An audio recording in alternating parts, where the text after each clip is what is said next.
Nous revoilà. Donc, dans cette vidéo, on va apprendre comment prendre les posts de l'API et les mettre dans notre, les utiliser dans notre site grâce à JavaScript. Donc, on va commencer ça. Tout d'abord, on va se mettre un commentaire pour bien savoir qu'est-ce qu'on fait dans notre code. Donc, on va aller chercher les posts en provenance de l'API. OK? Bon, donc, ce qu'on va utiliser, c'est une fonction async. OK? Donc, async function. Qu'est-ce que c'est une async function? C'est une fonction qui ne se lit pas normalement dans JavaScript. Donc, JavaScript est un langage qui se lit de haut en bas, mais qui a des ordres de priorité. Donc, chaque chose se fait une à la fois. OK? Une fonction asynchrone, donc async, ça veut dire que, dans le fond, JavaScript va lire les choses une à la fois, mais ici, il va passer jusqu'à temps que ce soit le temps d'aller la chercher. Et puis, il peut faire ça en même temps que quelque chose d'autre. OK? Donc, en gros, c'est ça la grosse différence. Donc là, je sais pas pourquoi il m'a mis une erreur dans mon function. On va voir s'il continue. Bon.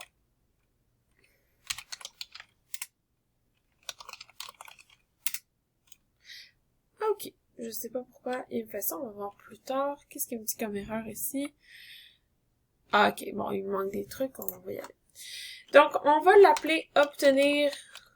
Et là, j'ai fait plein de fautes aujourd'hui. Je m'excuse. Obtenir posts. Et on met comme ça les parenthèses. Donc, notre fonction, on l'a appelée obtenir post et à l'intérieur, qu'est-ce qu'on met? On va créer donc en fait, le but c'est d'aller chercher ce data-là. OK? Donc, il va falloir qu'on utilise le lien de l'adresse internet que je vous ai mis là, dans les commentaires sur un bouton. Il va falloir qu'on attende que ce soit le moment parce que vous voyez ici que ça download juste quand c'est le moment puis qu'on est arrivé à la fin. Ça download pas n'importe quand. Donc, on va utiliser une fonction qui nous permet de faire await, donc qui nous permet d'attendre. Et puis, dans le fond, ce qu'on veut, c'est enregistrer les posts dans une variable qu'on va pouvoir après aller donner et retourner de notre fonction. OK? Donc, ce qu'on va commencer, on va créer notre variable. Donc, constante, on va l'appeler résultat, OK, de ce qu'on va chercher. Donc, constante résultat est égal. Et là, on va utiliser un await pour dire on va attendre quand on va aller chercher fetch.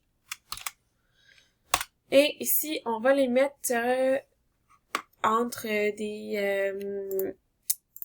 donc ça, c'est pas des apostrophes, c'est des accents graves. Donc, 2 accents graves de suite. Donc, si tu as ton clavier à français, tu devrais pouvoir faire, là, à côté de Enter, il y a les guillemets avec une espèce de... Ça a l'air d'une virgule, mais c'est un accent grave, donc tu devrais être capable de copier les 2 accents qui sont là. Donc, si tu passes 2 fois, ça devrait faire ça ici. Et là, tu vas copier le lien que j'ai mis dans le bouton. Donc, voilà. Tu peux copier la page, donc c'est le lien qui est ici. OK? Donc, quand tu cliques sur le bouton, ça va t'amener ici. Toi, ce que tu copies, c'est ça ici que tu vas aller mettre là, exactement comme ça. OK? Mais on n'a pas terminé parce que là, si on sort ça, ça va nous donner tout ça. On peut le terminer comme ça, puis après ça, on rajoutera des qualifications. OK? Donc là, on a créé notre constante qu'on a appelée résultat. On a dit, OK, await, quand ça va être le temps, tu vas aller chercher. Fetch, c'est comme aller chercher, hein, c'est ça qu'on dit aux chiens quand on leur lance la balle. Donc, fetch à cette adresse-là. Et puis, on va fermer ça comme ça ici. Ensuite, notre constante résultat, faut qu'on fasse quelque chose avec. Donc, on va aller chercher une autre constante et on va l'appeler data. Data, c'est comme des données, OK? Égal await, parce que ça, c'est des JSON. Await résultat.json. OK?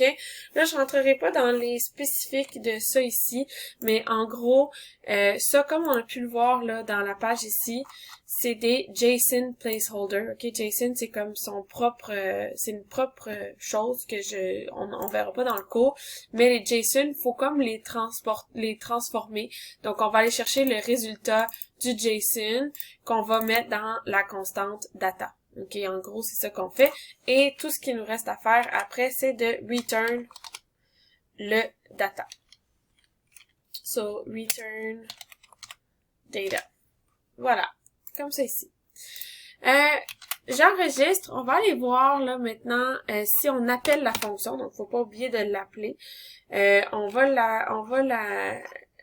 aller l'appeler. On va tout simplement dire obtenir post.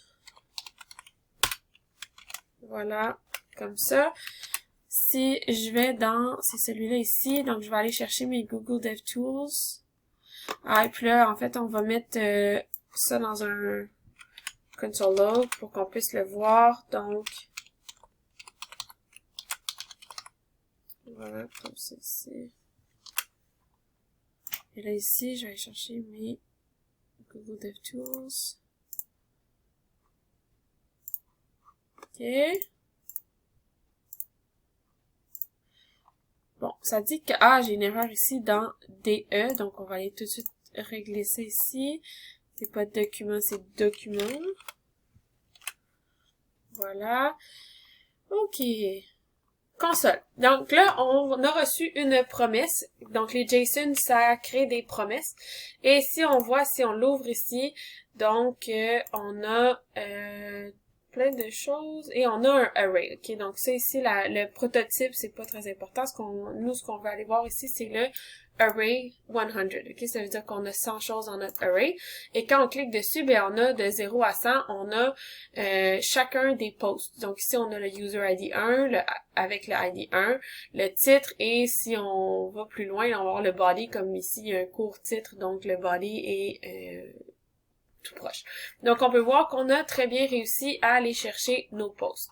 Ils sont pas nulle part encore dans notre site. Si je ferme ça ici, là, on les a pas parce qu'on les a pas affichés nulle part, mais on a bien réussi à aller les chercher. Donc, la prochaine étape, ça ici, je vais l'enlever. La prochaine étape de ce qu'on va faire, ben, c'est qu'on va afficher les posts dans le DOM, qui est notre HTML, donc notre page. Donc, afficher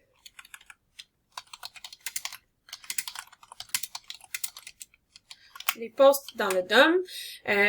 Assez facile là, comme code. Donc async encore, vu qu'on suit le chose d'en haut. Async function, afficher post, ça va être le nom de notre fonction. À l'intérieur, on va créer une constante qu'on va appeler posts await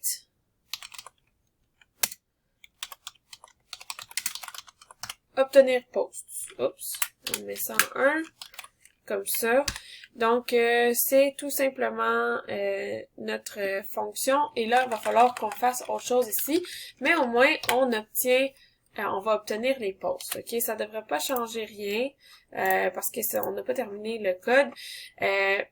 Mais on va faire, par exemple, un console log pour le voir plus vite. Si je mets post, donc on a mis post et il faut pas oublier là d'appeler la fonction ici. Donc, afficher post. Si j'enregistre ici, que je vais voir dans mes... Ici, donc j'ai mon array avec toutes mes posts. OK? Donc, ça marche. En fait, on veut pas le console log. On va copier, on va mettre ça en commentaire. Ce qu'on veut, c'est, en fait, pour chaque post, ben, on veut créer des éléments. On veut créer une boîte comme ça, OK? Là, avant de ça, je me rends compte que je suis allée un petit peu trop vite juste avant. Donc ça, on va le faire dans une prochaine vidéo. On va juste retourner ici dans notre async function de obtenir post, OK? Parce que là, je me rends compte, là, en faisant... ici, là, quand on va ici, on a le array, on a encore les 100 posts et c'est pas ça qu'on veut. Nous, on veut les avoir comme ici, par exemple, avec 4 et ensuite 4 de plus, sauf que nous, on a mis 5. OK? Donc, pour que ça se passe bien, ce qu'il faut faire, c'est ici, c'est rajouter une chose à la fin de notre hyperlien. OK? Je vous remontre, par exemple, ici. Donc, nous, on a exactement cette adresse-là, mais /post. Donc, on arrive ici. Et là, si je rajoute, là, je vais vous le montrer même juste ici, par exemple, point d'interrogation, OK? Ça veut dire combien qu'on en veut. Ensuite, barre en bas, on va écrire limite égale, par exemple, qu'on veut, on en veut 3, OK? Si je clique comme ça ici, ça m'en donne juste 3, OK? Et là, tu vois, j'ai des posts, limite, j'en veux 3. Donc, j'ai le ID 1, ID 2, ID 3. Mettons que je veux une deuxième page, je veux un autre groupe de 3. Je rajoute ici un signe de A, OK? Barre en bas, page, est égal, et là, par exemple, je veux la page numéro 2. Je clique sur, comme ça, Enter, et je suis à la page numéro 2. Vous voyez maintenant, j'ai le ID 4, ID 5, ID 6. Prochaine page, la page, on change pour 3, ID 7, ID 8, ID 9. OK? Donc, c'est exactement ce code-là qu'on va mettre dans cette ligne-là qu'on va mettre dans notre code. Par contre, on va changer ici le 3 et le 3 pour les variables qu'on a instaurées. OK? Donc, ici, dans notre code de JSON placeholder typical.post, on commence avec le point d'interrogation. Ensuite, on va y aller avec limite, barre en bas, limite. Et là, on va insérer une variable. Donc, on va mettre le $ avec les deux, avec les deux curly braces. Et on va mettre notre variable de limite qu'on a déjà mis à 5. OK? Donc, limite. Et, barre en bas, page égale. On met une autre variable ici qu'on va mettre page. OK, donc on va venir chercher notre page ici. Notre limite de 5, on va la laisser constante pas mal tout le temps, mais vous pouvez la changer ici. Donc, à la place de devoir la changer partout dans votre code, vous allez pouvoir changer juste ici. La limite de page, la variable de page, elle, on va la changer au fur et à mesure pour savoir combien de pages on veut dans... en fait, on est rendu à quelle page, parce que quand je viens ici, puis que je rajoute des posts, on recommence pas toujours à la page 1, on continue à la page qu'on était rendu, donc les posts qu'on était rendus. J'espère que ça fait du sens pour vous un petit peu. Donc, si on enregistre maintenant, notre site a toujours l'air de ça. Ça n'a pas changé beaucoup, mais on a fait beaucoup de progrès. Donc, je vous laisse là. Dans le prochain vidéo, on va continuer là à afficher les posts dans le document. Donc, on va ici, on va aller faire là pour chacun des posts, on va aller créer la boîte avec le rond, le ci, le ça. Donc, c'est tout. Je vous laisse et je vous vois dans la prochaine vidéo. Bye, guys!